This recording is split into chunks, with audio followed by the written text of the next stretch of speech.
যাদের ডায়াবেটিস বা হার্টের সমস্যা বা প্রেশার, যে হাইপারটেনশন, এই জাতীয় রোগীগুলা কিন্তু আসলে একটু অধিক সতর্কতা অবলম্বন করতে হবে। তারা মাত্রাতিরিক্ত গরু মাংস একবারে খাবেই না। তাদের গরু মাংস রান্না করার সময় অবশ্যই চর্বির অংশগুলা বাদ দিতে হবে এবং খুব অল্প তেলে রান্না করতে হবে।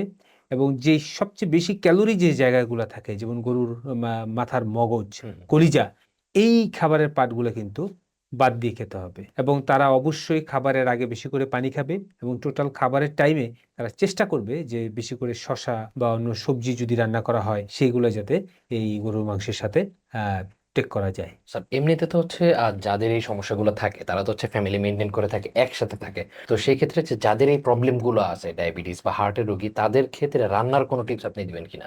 রান্নার টিপস যেটা হচ্ছে, যখন আমরা গরুর মাংস মেরিনেট করব তখন হুম। একটু টক দই দিয়ে যদি কিছুক্ষণ ভিজিয়ে রাখা যায়, ইভেন পেঁপে বাটা আছে, এগুলো দিয়ে যদি ভিজিয়ে রান্না করা হয়, এভাবে যদি রান্না করা হয়, তাহলে এটা যেমন সফট টেক্সচার হবে এবং হজমে সহায়তা হবে, দ্রুত হজম হবে এবং এটা একটু স্বাস্থ্য ঝুঁকিটা তুলনামূলক কম হবে।